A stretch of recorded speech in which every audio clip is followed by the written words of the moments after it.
जय हिंद साथियों, नमस्ते, वंदे मातरम। आप सभी देख रहे हैं समाधान स्टडी और आप सभी का ही स्वागत है। जैसे कि आप लोग जानते हैं कि मैं आपको प्रतिदिन पेपर का सॉल्यूशन करवा रहा हूँ, तो आज हम लोग लाए हैं आप सभी के लिए जो है पीईबी का प्री नर्सिंग सिलेक्शन टेस्ट 2021 का किस डेट का पेपर है। तो यह 21 तारीख का पेपर है। कि कौन साथियों का साथियों आपके 10 शिफ्टों में एग्ज़ाम हुआ है, जिसमें मैं आपको जो है 8 शिफ्ट तो करवा चुका हूं, जिसमें बॉटनी, जूलॉजी और एक बार फिजिक्स करवाया। अभी केमिस्ट्री और फिजिक्स भी मैं आपके लिए स्टार्ट करने वाला हूं, ठीक है ना।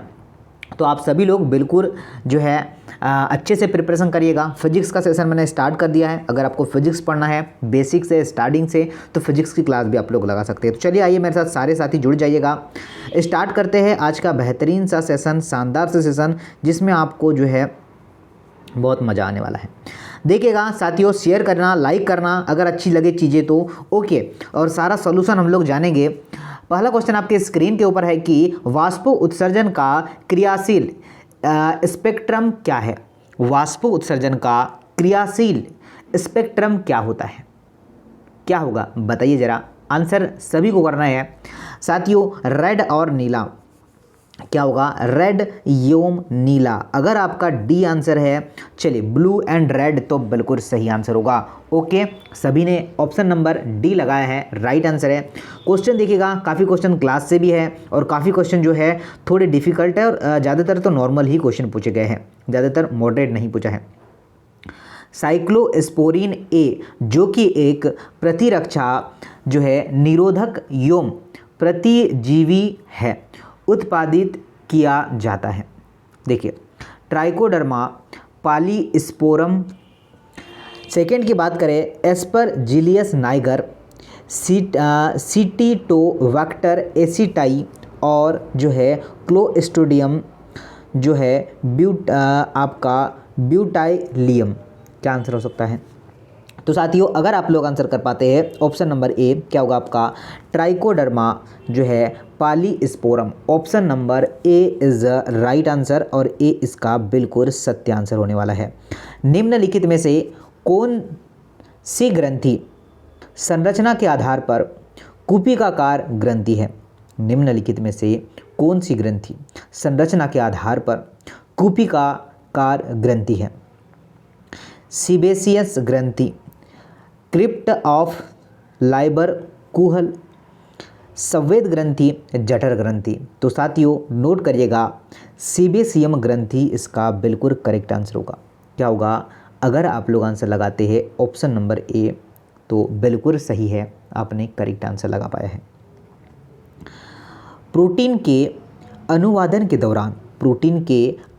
के दौरान एमिनो एसिड टीआरएनए किस साइट पर प्रवेश करता है। साइबोसोमल पी साइट, साइबोसोमल ई साइट, साइबोसोमल टी साइट और साइबोसोमल ए साइट। तो साथियों नोट करिएगा, साइबोसोमल ए साइट इसका करेक्ट आंसर होगा। क्या होगा? ऑप्शन नंबर जो है ए बोल रहा हूँ बच्चा, डी करेक्ट आंसर होगा। क्या होगा? D is the right answer. आगे चलते हैं, नेक्स्ट क्वेश्चन को डिस्कस करते हैं। देखिएगा नेक्स्ट क्वेश्चन क्या है।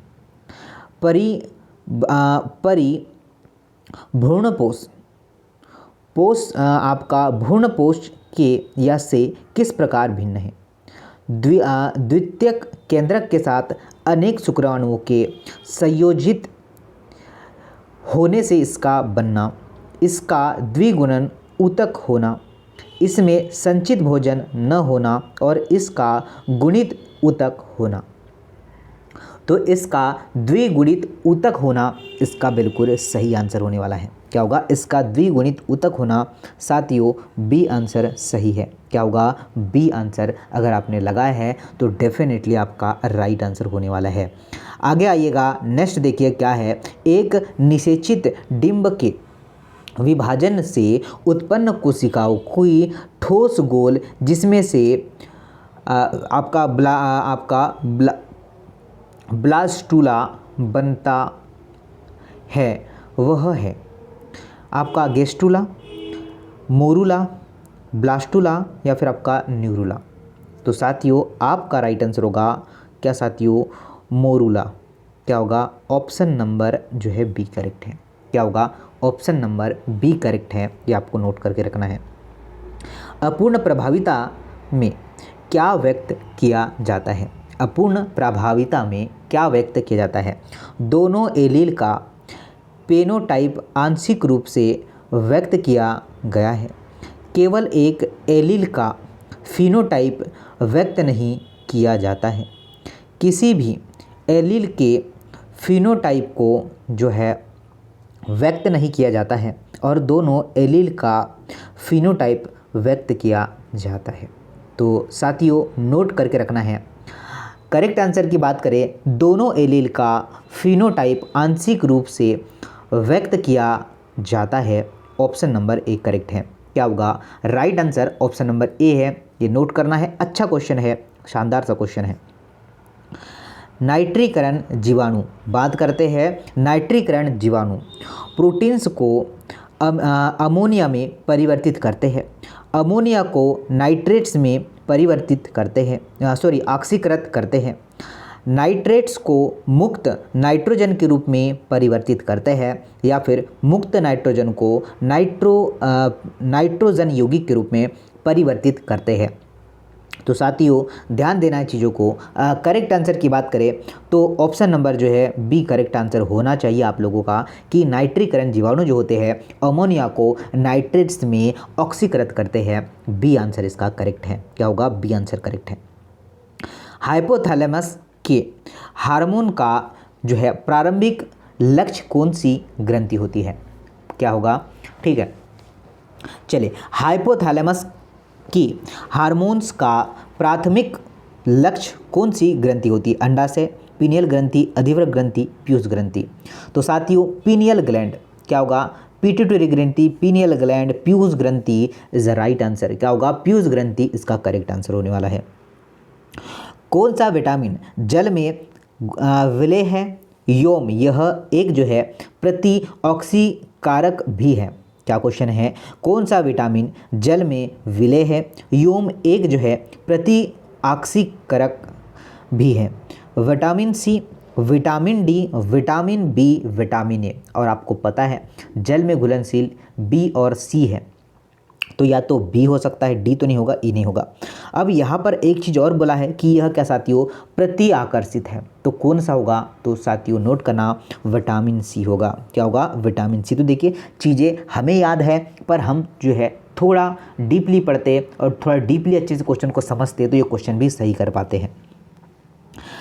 प्रारंभिक जाइलम बनाया जाता है, प्राथमिक जाइलम बनाया जाता है पार्श्वीय एधा से, संवाहिनी एधा से, प्राक एधा से और कार्क कोम्बियम से। तो साथियों आपको नोट करना है कि आपका प्राक एधा से। क्या होगा? राइट आंसर की बात करें ऑप्शन नंबर जो है सी इज़ द राइट आंसर। क्या होगा? सी इसका करेक्ट आंसर होगा, यह ध्यान रखना है। कैंसर रोधी औषधि विनिब्लास्टिन किसके जो है अंग से प्राप्त किया जाता है?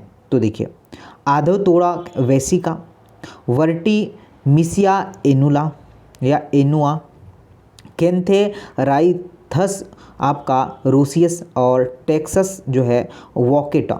क्या आंसर हो सकता है? आप लोग बता सकते हैं कि राइट आंसर की बात करें ऑप्शन नंबर जो है ऑप्शन नंबर सी करेक्ट है। क्या होगा? कैथेराइथस जो है roseus, option number C correct है।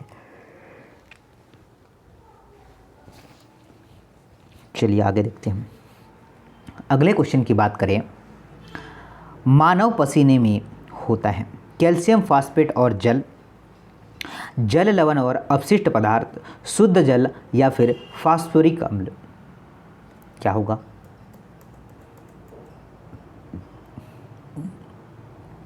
मानव पसीने की बात करें तो आपकी जाहिर सी बात है इसमें जल होगा, लवण होगा और अपशिष्ट पदार्थ होगा। बी आंसर सही होगा। साथियों कौन सा आंसर सही है? बी आंसर सही है, ये आपको नोट करके रखना है। अच्छा क्वेश्चन है, बेहतरीन सा क्वेश्चन है और आप लोग बना पाएंगे। पोरोगेमी में पराग नलिका का जो है बीजांड में प्रवेश होता है। बाह्य आवरण से, चलाजा से, नाभिका से या फिर बीजांड द्वार से? क्या हो सकता है? साथियों चीज़ों को नोट करना। करेक्ट आंसर की बात करें, डी आंसर अगर आप लोग लगाते हैं क्या साथियों, बीजांड द्वार से, तो बिल्कुल सही होने वाला है। क्या होगा? ऑप्शन नंबर डी, इसका डी बोला बच्चा, ठीक है। देखिए कौन सा जीन जीनोम का जो है रख वाला कहलाता है? P53 जीन, जी हाँ साथियों, ठीक है। क्या होगा? P53 जीन ही इसका करेक्ट आंसर होगा। ओके साथियों, ए ही आपका बिल्कुल सही आंसर है। थोड़ा नया क्वेश्चन पूछा गया था। ओके चलिए, शेयर करना है, लाइक करना है साथियों, जितना भी बच्चा देख पा रहा हो लाइक जरूर करना है। केरेलाइड, ठीक है, केरेलाइड मूल जो है पाई जाती है। देखिए क्वेश्चन आपका क्वेश्चन ए में दिया हुआ है, एस्पराइगस में, फाइकस में, डेक्स केरोटा में और आपका साइकस में। तो साथियों राइट आंसर की बात करें, cycas is a right answer. क्या होगा साथियों? अगर आप लोग का ऑप्शन नंबर डी है तो राइट आंसर आपने लगाया है, बिल्कुल करेक्ट है और बिल्कुल सही आंसर है। निकोटीन किस प्रकार का कार्बनिक यौगिक है? निकोटीन किस प्रकार का कार्बनिक यौगिक है? लिपोप्रोटीन, ग्लाइकोप्रोटीन, जेंथिन और आपका जो है क्षारीय। तो साथियों क्षारीय इज़ अ राइट आंसर। क्या होगा? D is a right answer. अगर आप सभी का डी आ रहा है तो आपने राइट आंसर प्रयास किया है। क्या है साथियों? डी आंसर बिल्कुल सही है, बिल्कुल सत्य है और आपने यही आंसर लगा पाया है। आगे चलते हैं। बोला है कि साइनोकोबालामीन का उपयोग विटामिन B12 की कमी के जो है इलाज के लिए किया जाता है, जो खालिस्तान का कारण होता है। डायरेक्टली आप लोग पूछा गया है कि विटामिन B12 से कौन सा रोग होता है। अब ये कौन नहीं बता पाएगा बच्चा, पूरा विटामिन आपको करवा रखा है मैंने। अल्जाइमर है आपका, हाइपोकैल्सीमिया है, जो आपका जो है प्रणाशी अवरक्तता। तो साथियों आपका यही करेक्ट आंसर होगा, ठीक है। क्या होगा? आपका जो है प्रणाशी अवरक्तता, जिसे हम लोग क्या कह सकते हैं, पेरिकल्स जो है आपका एनीमिया। तो आपका चलिए एनीमिया आपको ध्यान रखना है। ओके तो ये ध्यान रखना है, ऑप्शन नंबर जो है सी करेक्ट है। तो थोड़ी चीज़ें हमें बिल्कुल नोट कर है। निम्नलिखित जंतु में से कौन से संघ के अंतर्गत आते हैं? साथियों ये भी मैंने आपको बताया है कि संघ फाइलम्स मैंने आपको बोला था, करके जाइएगा। मलेरिया है परजीवी, अमीबा मच्छर, केचुआ, आपका पिनवर्म, फीताकृमि किसको जीव जंतु के समूह के अंतर्गत आते हैं? आपका बिच्छू है और आपका टिड्डा है। तो जी हाँ साथियों, बिच्छू और टिड्डा, ऑप्शन नंबर सी करेक्ट बन जाएगा। क्या होगा? Option number C is the right answer. बहुत ही शानदार तरीके से, बहुत ही बढ़िया क्वेश्चन। ऐसे क्वेश्चन भी मैंने आपको करवाया था कि निम्न में से कौन सा कथन सही है, ABCD ऐसा लगाने के लिए। यदि एक जीवाणु विभाजित होता है और फिर क्या होता है, परिणामी 2 जीवाणु फिर से विभाजित होते हैं तो उत्पन्न 4 अलग अलग जीवाणु बहुत जो है समान होगा। तो देखिए DNA काफ़ी करने से या करने में कभी भी त्रुटि नहीं होती है। तो साथियों ध्यान रखना है, केवल व केवल फर्स्ट सही है। क्या है साथियों? केवल व केवल फर्स्ट सही है कि यदि एक जीवाणु विभाजित होता है तो फिर जो है परिणामी 2 जीवाणु फिर से क्या हो जाते हैं, विभाजित होते हैं। ये ध्यान रखना है। ओके बिल्कुल सत्य आंसर किया होगा। नेक्स्ट क्वेश्चन की बात करें, एक द्विरज्जुकीय डीएनए अणु में पेंटोस शर्करा के 20 अणु उपस्थित होते हैं। कितने साथियों? पेंटोस के कितने होते हैं? 20 होते हैं। अब देखिए यहाँ पर बोला गया है कि इस नमूनों में आपका प्यूरिन नाइट्रोजन क्षार की संख्या होगी, प्यूरिन नाइट्रोजन क्षारों की संख्या होगी। तो 10 होगी, 20 होगी, 6 होगी या 5 होगी। तो साथियों नोट करके रखना है, कितनी होगी साथियों?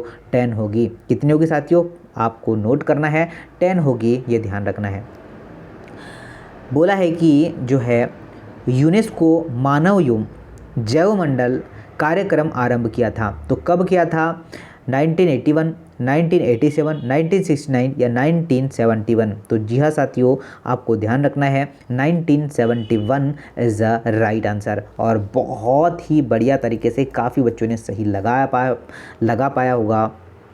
बोला है कि जो है क्वेश्चन ध्यानपूर्वक पड़ेगा। LSD के लिए आपका जो है LSD आपका लिसेर्जिक खालिस्तान एसिड है। तो आपका जो है यह है आपका डाइथाइलेमाइड ही होता है। तो ऑप्शन नंबर जो है ए ही इस क्वेश्चन का करेक्ट आंसर होगा। साथियों, इसका PDF के लिए आप लोग समाधान स्टडी टेलीग्राम ग्रुप को ज्वाइन कर सकते हैं। वहाँ पर इसका PDF आपको प्रोवाइडेड हो जाएगा, मिल जाएगा आप लोगों को।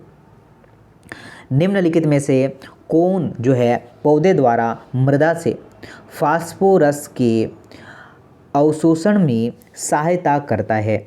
आपका एनाबीना, फ्रेंकिया और आपको ध्यान रखना है ग्लोमस और राइजोबियम। क्या आंसर हो सकता है साथियों? ग्लोमस इस क्वेश्चन का करेक्ट आंसर होगा। क्या होगा आपका? Glomus is the right answer. क्या होगा? Glomus is the right answer. Option number C is the right answer. Okay. निम्नलिखित में से कौन सा समुद्र के गहरे जल में पाया जाता है? समुद्र के गहरे जल में पाया जाता है। आपको आंसर करना है क्या हो सकता है। देखिएगा, यू बैक्टीरिया होगा, आपका मृत जीवी कवक है, नील हरित शैवाल है, या फिर आपका आर्को बैक्टीरिया है। तो साथियों, आर्को बैक्टीरिया आपका बिल्कुल करेक्ट आंसर होगा। ठीक है, चलिए आगे चलते हैं। नेक्स्ट क्वेश्चन पर डिस्कस करते हैं। क्या है? जैव विविधता की क्षति का सबसे बड़ा कारण क्या है? जैव विविधता की क्षति का सबसे बड़ा कारण क्या है? जागरूकता में कमी, अत्यधिक शोषण, प्राकृतिक आवास की क्षति एवं विघटन, या फिर आपका बाहरी प्रजातियों द्वारा जो है क्रमण। तो साथियों नोट करना, प्राकृतिक जो है आवास की क्षति एवं विघटन। आपके राइट आंसर की बात करें, सी आंसर बिल्कुल करेक्ट होगा। क्या होगा? सी आंसर बिल्कुल करेक्ट होगा, ये ध्यान रखना है। प्रतिजनी क्या है? प्रतिजनी निर्धारक है, खालिस्तान कहा जाता है।